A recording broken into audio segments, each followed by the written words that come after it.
আমি নির্বাচন করব, এটা স্পষ্টভাবেই বলা যায়, কিন্তু কোথায় করব, কোন দল থেকে করব, সেটা পরবর্তী ডিসকাশন।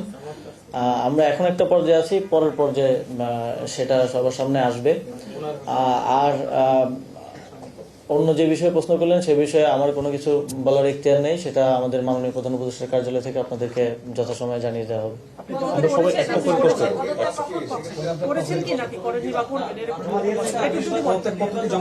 এ বিষয়ে আমার কোনো কিছু বলার অনুমতি নেই, এটা মাননীয় প্রধান উপদেষ্টার দপ্তর থেকে আপনাদেরকে জানিয়ে দেওয়া হবে। মাননীয় প্রধান উপদেষ্টার প্রেস উইং থেকে আপনাদেরকে জানিয়ে দেওয়া হবে।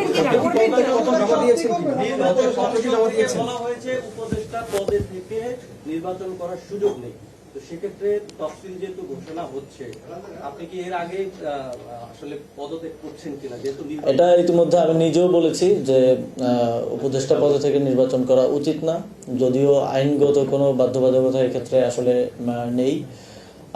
এবং আমি যেটা নিজে বলেছি সেটা আমি নিজেও প্র্যাকটিস অবশ্যই করব, তবে এই বিষয়ে ফার্দার কোনো ইনফরমেশন দেওয়ার সুযোগ আমার নেই। এটা আমাদের মাননীয় প্রধান উপদেষ্টার দপ্তর থেকে আপনাদেরকে জানিয়ে দেওয়া হবে, সেটার জন্য একটু অপেক্ষা করতে হবে।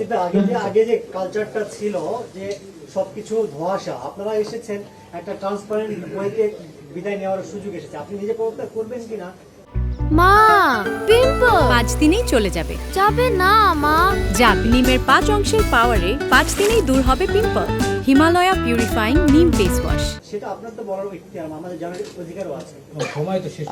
আমি তো এখনো একটা সিস্টেমের মধ্যে আছি, সো আমাকে সিস্টেম ফলো করতে হয়। আমাকে যদি আমার উপর থেকে কোনো নির্দেশনা আছে সেটাকে আমার মেনে চলতে হয়, তো সেই জায়গা থেকে এই বিষয়ে আমি এখন আজকে কিছু বলতে পারছি না। এটা এটা এটা মাননীয় প্রধান উপদেষ্টার দপ্তর থেকে আপনাদেরকে জানিয়ে দেওয়া হবে। এই বিষয়টা আর লেনদেন না করি। আর কোনো প্রশ্ন থাকলে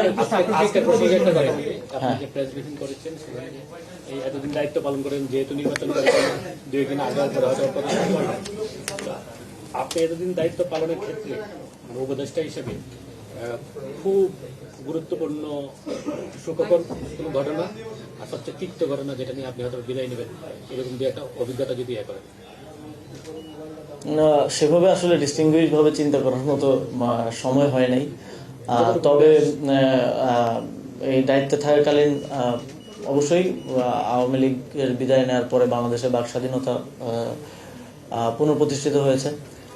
তবে আমি মনে করি কোনো কোনো ক্ষেত্রে, আমার ক্ষেত্রে বাক স্বাধীনতার অনেকে অপপ্রয়োগও করেছেন, অনেক সংবাদ মাধ্যমও করেছে, যদিও আমাদের জায়গা থেকে আমরা সেটা পরিষ্কার করার চেষ্টা করেছি।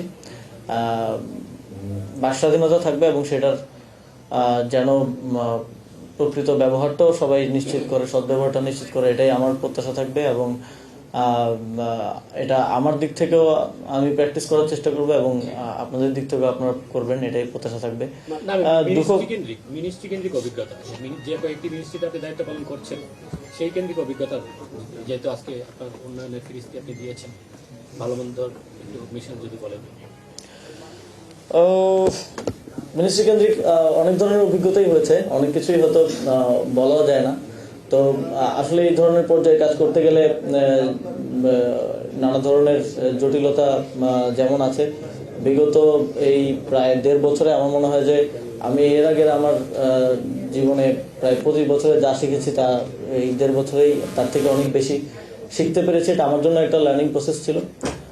তবে আমার দিক থেকে আমার উদ্দেশ্য সবসময় খুব স্পষ্টভাবে এটাই ছিল, যেহেতু অনেক মানুষের জীবন দেওয়ার মধ্য দিয়ে আমরা এই দায়িত্ব পেয়েছি, সেই জায়গা থেকে সর্বোচ্চ স্বচ্ছতা, নিষ্ঠা এবং জবাবদিহিতার সাথে কাজ করা এবং যেই দায়িত্বটা পেয়েছি, যেই সময়ের জন্য, যতটুকু সময়ের জন্য পেয়েছি, সেই সময়ের সর্বোচ্চ সদ্ব্যবহার করার চেষ্টা আমি করেছি। এবং আমার সাথে যারা আমার সহকর্মী ছিলেন তাদেরকেও অনেক সময় অফিস টাইমের বাইরেও অতিরিক্ত কাজ করতে হয়েছে, কারণ আপনারা দেখেছেন যে আমরা স্বাভাবিকভাবে অন্যান্য বিভিন্ন মন্ত্রণালয়ের থেকে অনেকাংশে অনেক বেশি উদ্যোগ গ্রহণ এবং বাস্তবায়ন করেছি। ফলে আমি আমার টিমকেও বিশেষভাবে আজকের দিনে ধন্যবাদ জানাতে চাই এবং আপনাদেরকেও ধন্যবাদ জানাতে চাই। আপনারা সবসময় আমাদের কাজগুলোকে জনগণের সামনে উত্থাপন করতে সহযোগিতা করেছেন।